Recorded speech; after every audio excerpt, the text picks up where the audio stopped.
Okay, before we get started, I just want to take a minute and just say thanks to all of you. I don't have time to read papers, internets, all that stuff. I heard from countless people about all the positive things that were written about me and whatever contributions I might have made in past years around Iowa and Iowa State. I didn't get to see hardly any of it, but whether I deserved it or not, I do really appreciate it, and you sure don't have to do that. And but it meant an awful lot when I heard about that, so thanks. We lost to a heck of a football team today. I put Iowa in my top 25 last Sunday. I'm sure going to do it again tomorrow when we vote. I was on a number of those kind of teams at Iowa as a coach. I coached against them many a times. When they have one of those kind of teams, I think they have that. I truly do. I think the physicality of the team, the playmakers, the return game, punters, kickers, tremendous quarterback that really knows how to execute, good backs. You know, we were +2 at halftime, and the turnover margin, all of a sudden it's -1 at the end of the game, and 2 of them are picks for touchdowns. They have that big play ability, big play talent on their football team, and I was just really, really impressed. So congratulations, Coach Ferentz and his staff and the program for the team that they've got and the start that they have this season, being 4-0. Open it up to questions, guys. What were your emotions coming in, especially with Kirk bringing in 3 honorary captains for guys who played for you in 1981?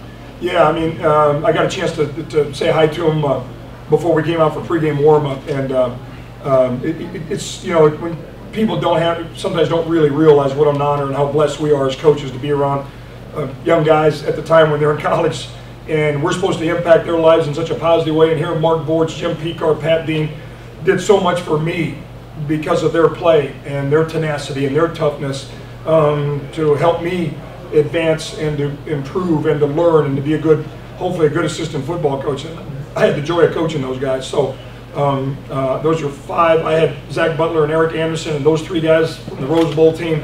Those are 5 of my favorite guys I've ever coached in my career, and it was a joy to see them. What was the emotion like just to walk on the field? Yeah, you know, I was here 36 years in town, lived here, 19 years at Iowa. And you stop and think about it, and I counted it up, and this is the 18th time I've coached against Iowa since I left Iowa City to go with Barry at Wisconsin, and a lot of great memories, a lot of tough memories, a lot of hard ones like today, tough game, but the positives far outweigh the negatives, and the people of the state of Iowa are really blessed and lucky to have the head coaches they have here in the state of Iowa leading them, obviously, with Kirk Ferentz here at Iowa. Dan, what impresses you the most about Iowa? Is there one thing? You know, there isn't one thing. As I said, you know, they have in both in the trenches, the offensive defensive line, real physical, real athletic defensive front. They really are doing a good job of blitzing when they do blitz. Their timing of it, their coverage behind it.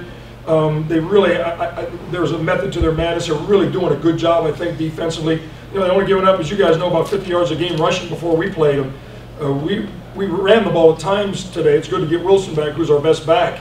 Has been out with surgery. But just the whole complete thing, special teams, punter, kicker, returner.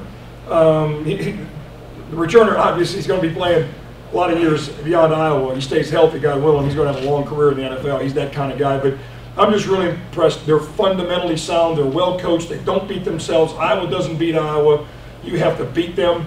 And even though we did some positive things, it got out of reach in the second half, especially with the turnovers that we had. But they're a complete football team from what I can see, watching them first 3 games and then standing on the sidelines watching them today. What did you think of McNulty's performance today, Mac? Yeah, I mean, solid. You know, at times he did some really good things, made some mistakes. We all did. You know, I didn't want him pressing, I didn't want him pushing, I didn't want him coming in here trying to prove anything because I'm from Iowa City and I wasn't offered scholarships. That really doesn't have anything to do with it. But he'll learn from today. He just has this incredible character. He's got solid talent, but he's got incredible character, and he is a really great competitor with this tremendous character. So he'll learn. We'll move on. We'll move forward. It's a 24-hour rule, win or lose, and we'll learn from our mistakes, watch the tape, and then get ready for the Conference USA race again. Yeah, I mean, you know, we missed some tackles at times.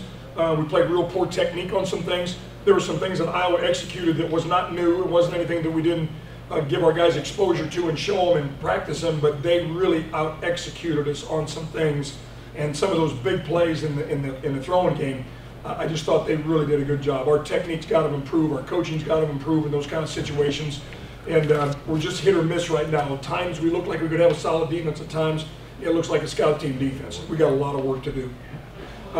He's really a good football player, real quality guy. He can hit it downhill. He can run fast. He is a real good competitor. He's tough. He's physical. And it's great to have him back. We got a lot of work to do, but I'm really glad that Wilson's back. He'll help our football team.